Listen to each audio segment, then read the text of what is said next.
The Wash Observatory welcomes our viewers to this episode of the Wash Talks. Today we have amongst us as our guest speaker Mr. Bishwadeep Ghose, who is the Country Director, Water for People.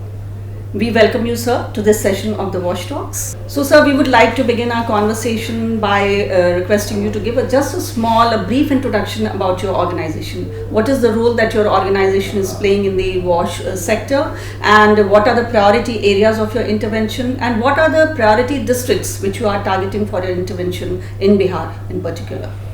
Right, thank you. And it's a pleasure to be here. Thanks for having me in this Wash Talk. So, since you asked about Water for People, we are an international organization, non-profit, with our mission to ensure quality and sustainable services, wash services जिसको कहते हैं, that is for clean and safe drinking water, sanitation and menstrual hygiene services for all. That should last forever. तो ये impact model we call this everyone and forever, and by everyone we mean that any particular district that we work in, every household, every community or every public institution like school हो गया, clinics हो गए, anganwadi centers हो गए, they have access to these services. And forever is very important for us because we believe it's not a one-time thing. ये जो services हैं like in urban areas, they are available to us on a continuous basis. The same should be there for the rural areas. And towards this, we implement projects across 9 countries in the world. In India, we are there in 4 states currently. The oldest one is West Bengal, Bihar, Orissa, and Maharashtra. So, in 4 राज्यों में हमारा काम हो रहा है. Within Bihar, we started work in 2011. We picked possibly the most difficult district, although it's the most smallest district of Bihar, which is Shior. So this is the area where you are working in Bihar, Shior district. Exactly, yeah. So, sir, as we have seen that the community-based management model has been accepted as the most efficient and most effective service delivery mechanism in the rural communities in the developing countries. But at the same time, we find that in the countries which are at the developed end of this spectrum, like US and Thailand, they have also promoted this community-based mechanism as the most important mechanism to address the needs of the rural population. So why is this that the need has been felt to integrate the professional service delivery mechanism into this conventional model? Right. I mean, that's a very big question and I don't know if I can answer it in entirety, but I'll try to respond to that based on our learnings that comes from our work and possibly of the others. So, इसमें 2 चीज़ें हैं. I think one, when we are dealing with water and when we are talking about drinking water and mostly in the rural areas, we need to remember that even today, 90% of our drinking water needs comes from groundwater. In urban areas, it was roughly 48%. Although aspirationally we want to move towards surface water sources, but till we are able to achieve that, our dependence is on groundwater. Now, groundwater, in terms of the nature of resource, we call it a common pool resource. It exists in aquifers which are under the ground.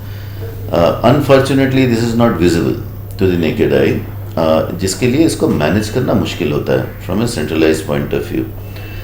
The other characteristics of groundwater is that it is very localized resource, and depending on the kind of rocks and the geography and the demography that uses it, it varies from place to place.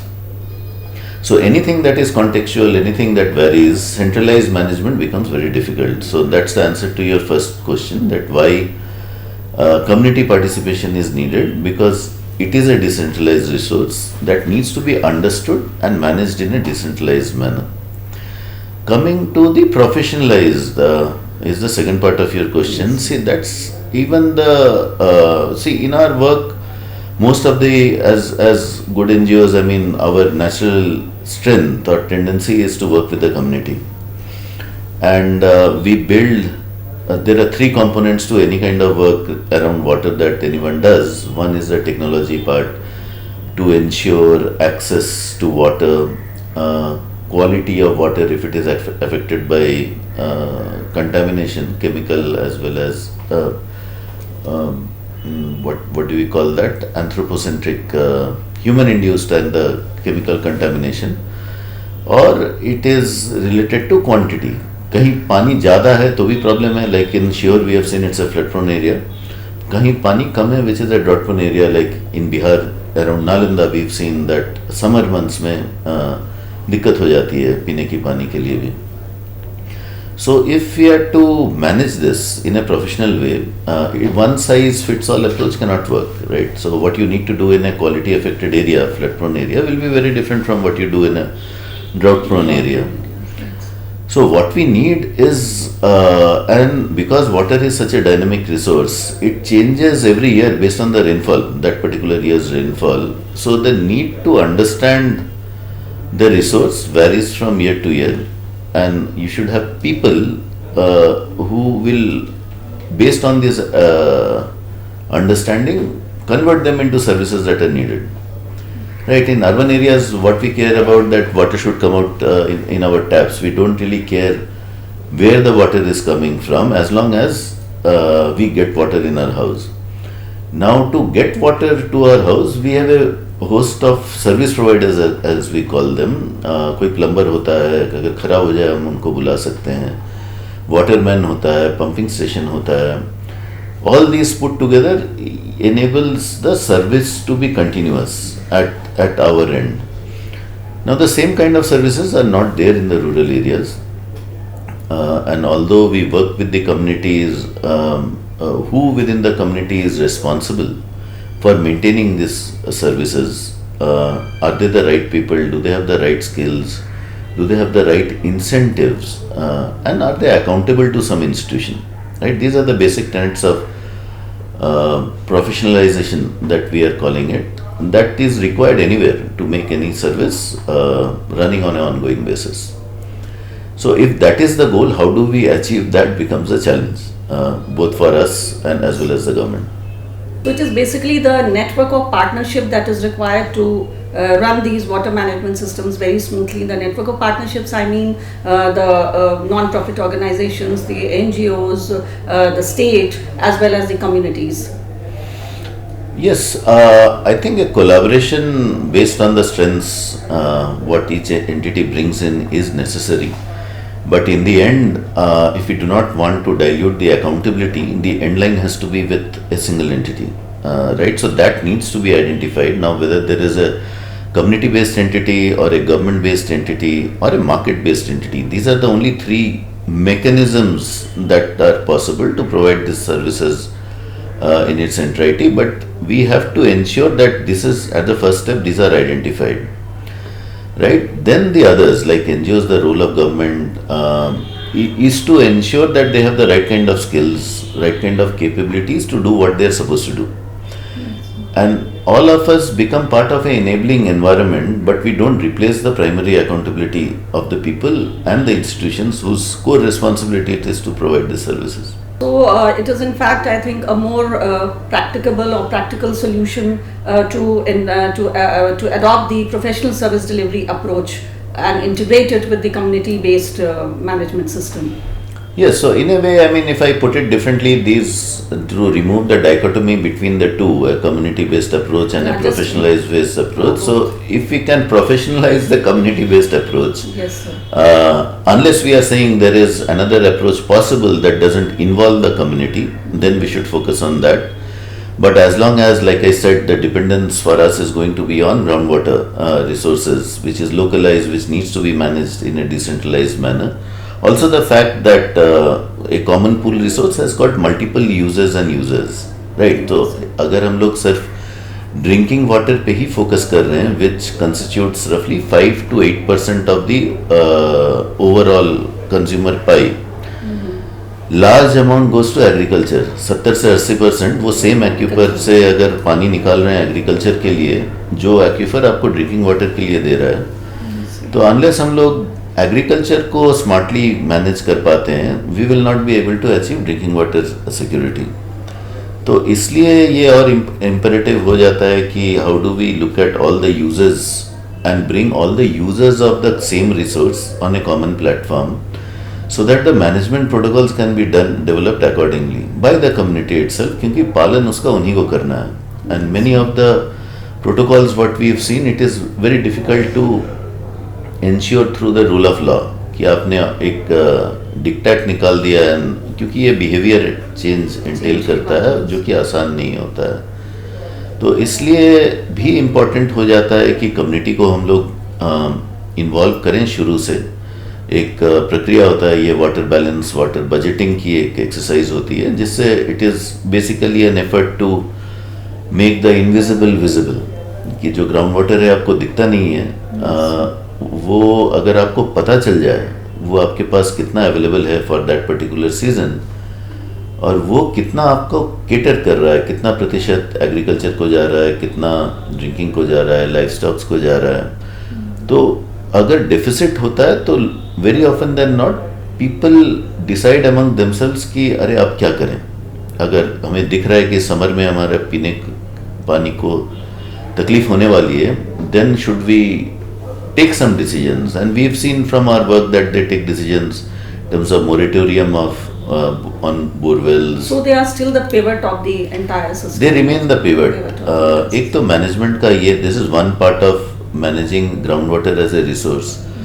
दूसरा अहम मुद्दा है, I think, which is very very critical in today's time with so much emphasis on infrastructure creation. ये हर घर नल जल का है, और जल जीवन मिशन का जो फोकस है कि एक्सेस को हम देख रहे हैं कि हर घर में एक यंत्र हो, टैप हो, जिसके थ्रू पानी आ रहा हो, और उसके ऊपर वार फुटिंग में काम भी हो रही है। तो इफ़ वी आर इतना इन्वेस्ट कर रहे हैं इंफ्रास्ट्रक्चर पे, जाहिर है कि it will require repair and maintenance, and unless we have mechanisms in place to respond to that, then we will have a situation like the SBM where we built a lot of toilets.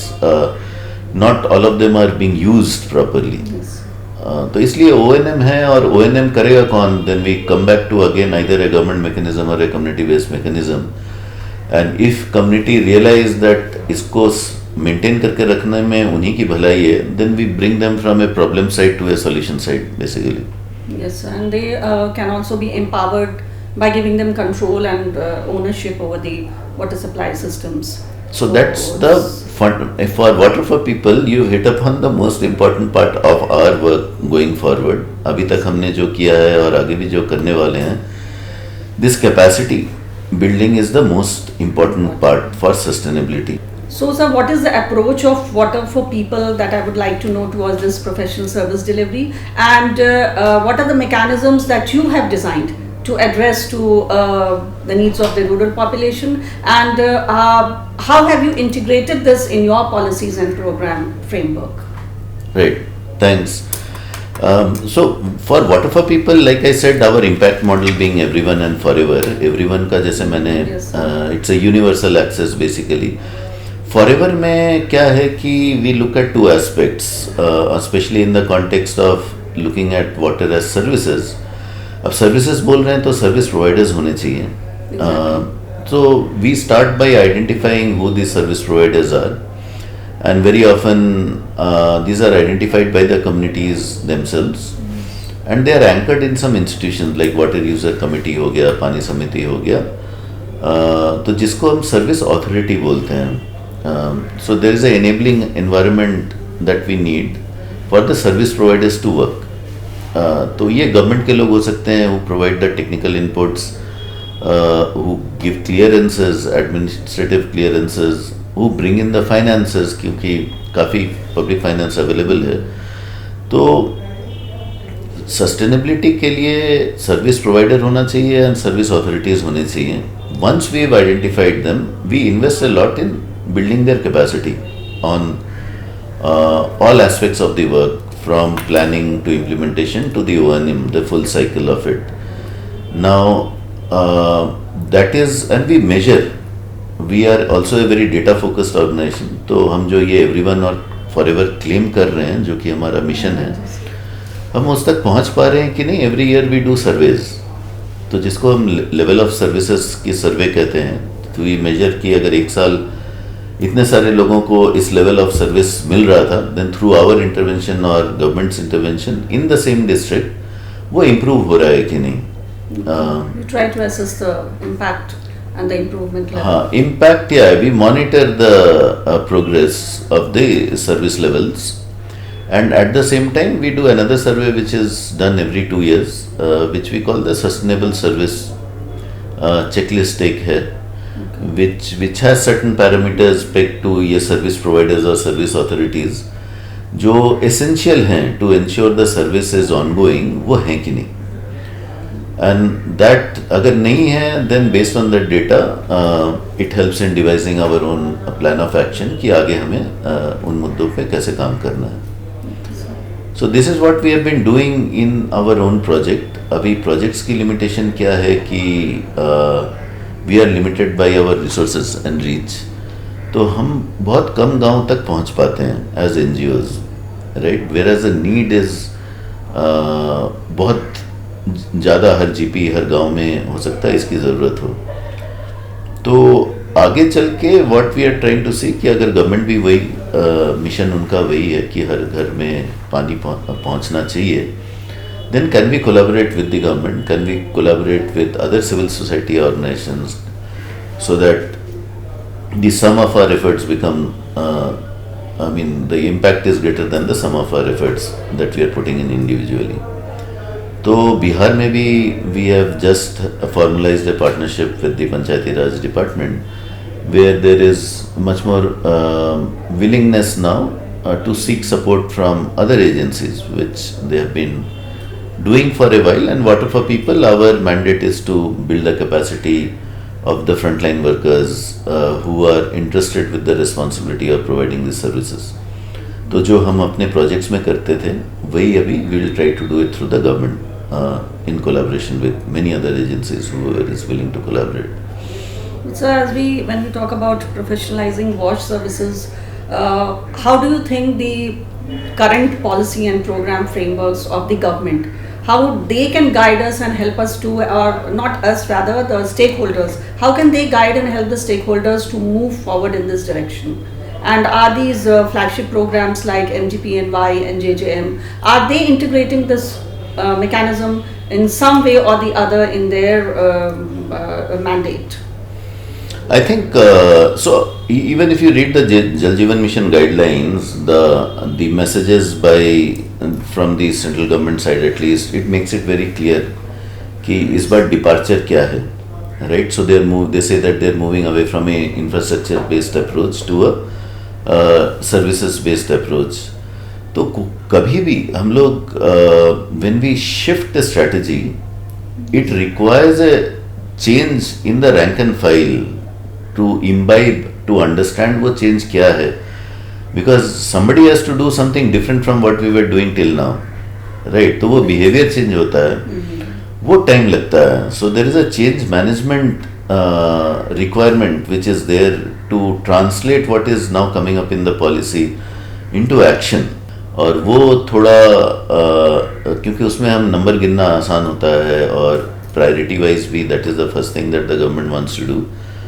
तो ये दोनों चीज़ को balance करके कैसे चल सकते हैं. So there are certain challenges there, and hopefully if we stick to it for a, ये ओवरनाइट तो होने वाला है नहीं, कोई भी बिहेवियर चेंज बहुत जल्द होता नहीं है. So if our commitment is there to see it through, that it translates from one approach to another approach that looks at water and sanitation as services, तब ये संभव होगा.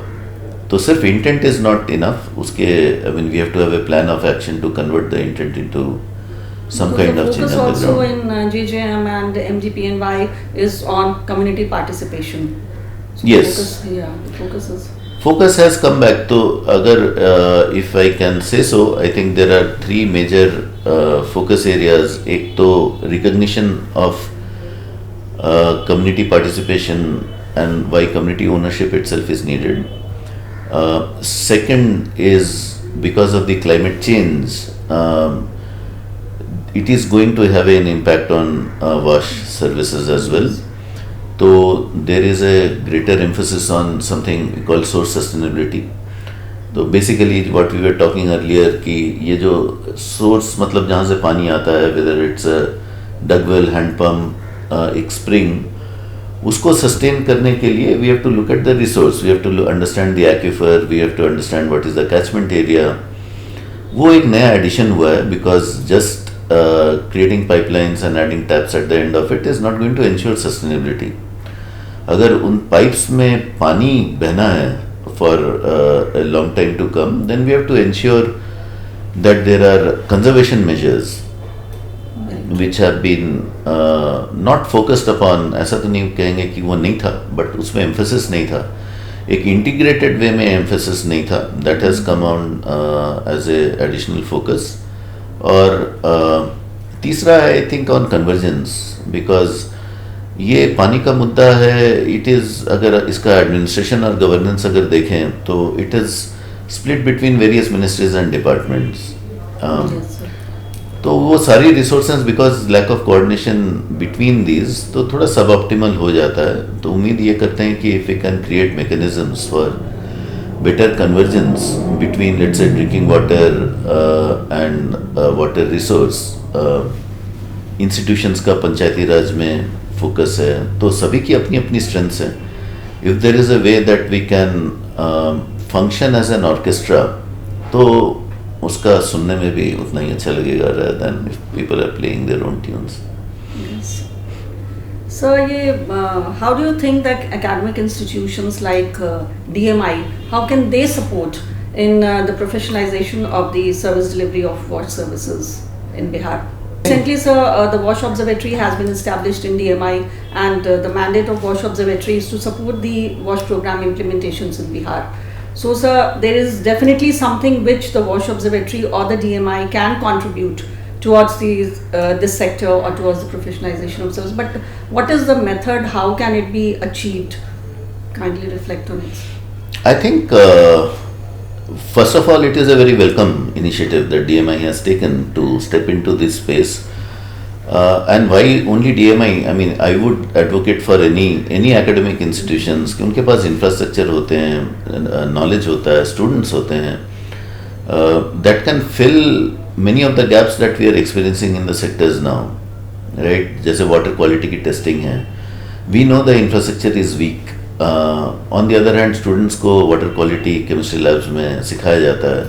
So if there is a tie-up that can be done with, there are so many educational institutions that just get engaged to understand the environment around you, call that research, call that action research, which can go on a continuous basis. So that's the easiest thing that serves the mandate both of the academic institution as well as what is happening on the ground, because you are 1 degree away from implementation.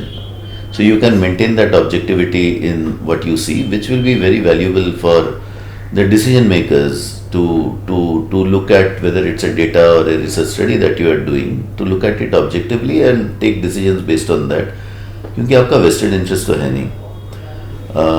दूसरा है, I think that is between the DMI and let's say the government. Same way with academic institutions and NGOs as practitioner entities. हमारा focus, हमारा strength जो है implementation पे है, community पे है. हमारा स्ट्रेंथ उतना रिसर्च पे नहीं है. Those are skills that we do not have that you possess. Although there is a requirement for research, I mean, even if it's not academic research, it is at the very least research क्या है कि it is giving a different perspective to what we are doing on the ground, and through that tell us what we can do better, या जो हम कर रहे हैं वो सही कर रहे हैं कि नहीं कर रहे हैं. तो there is a role for DMI to engage, to extend, I would say, its academic prowess or capability to the realities on the ground. So everybody stands to benefit out of that. The students, they get a first-hand window into the real-life problems, and they will be future leaders tomorrow. So ये जो disconnect बन गया है between academia, practitioner and the reality, वो bridge हो सकता है, और उसको it's very critical that it gets bridged as well. So these are some of the I mean complementarity, I would say. The third one that I can say is that if there is a way for you to convene, because you are a neutral entity, you are proximity to the government as well as multilaterals like UNICEF, other NGOs like us, we need somebody as a system leader who can convene. नहीं तो ये collaboration की जो हम बात करते हैं, while nobody disagrees to it, unless somebody steps forward to get us all together, which is so obvious thing to do, वो होता नहीं है actually. So that I would hope that DMI considers this bit positively, that both in terms of research, in terms of convening, fostering collaborations between various entities, government and NGOs, they can bridge that gap. And capacity building की जो आपकी mandate है, that is pivotal, क्योंकि ये project mode में capacity build करना खतरा रहता है, because it's a ongoing process. तो जैसे आपके यहाँ स्टूडेंट्स हमेशा आते हैं, सर्विसेज की जब अगर हम बात कर रहे हैं, वहाँ भी टर्नओवर होगा, नए लोग आएंगे, पुराने लोग जाएंगे. सो उसको how do we institutionalize the process of capacity building, moving away from the way it is being done now, like a 3-day training program और ए 5-day ट्रेनिंग प्रोग्राम, कि सबको बुला के because of want of resources A to Z हम बता देते हैं, and it is difficult for them to remember all those things when they go out to perform their service functions, कि water quality testing क्या करना है. अगर वो भूल जाते हैं तो उनके पास कोई रिकोर्स नहीं रहता है कि उसका अपना डाउट क्लियर कर सकें.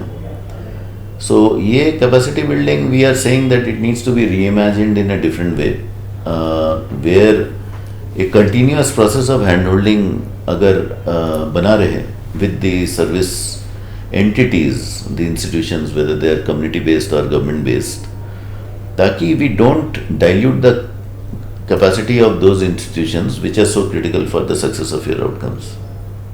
Okay, thank you, sir. You have given very positive feedbacks and very positive ideas about how DMI or WASH Observatory can contribute in this direction. And I think the three main things that emerge out of is reimagining capacity building, research, and fostering collaborations. Thank you, sir, for sharing with us such relevant and valuable information about your organization, about the professionalization, about the service delivery mechanisms, about the need for the integration of the community-based model and the professional service mechanisms. And we are really thankful to you for being here with us and giving us such good insights, valuable insights about how DMI can collaborate with you and how it can be of benefit to the society as a whole. And sir, at the end, I would request you to give a message to our audience. So thank you for having me here. It was very interesting, thought-provoking questions that you asked. It helped me to clarify my own thoughts. And I really don't think I am qualified or eligible to give any message to anyone. I'm just a student of development myself, trying to understand some of these very complex problems that our society is facing. But based on the work that Water for People and many other sister organizations have been doing, my only message would be, see, the water, it touches everyone. There is no escape, and there is a crisis around water that needs to be understood by all. So whoever you are, whether you are working in a NGO, in the government, or you are just a citizen, a concerned citizen, just try to get involved with whatever water related issues or sanitation related issues that you have around you. Just get engaged, and learning will come automatically from that engagement. So the more people we get on the solution side, the better it is for us as a country to be able to address at least the water problem in a rather comprehensive way, I would say.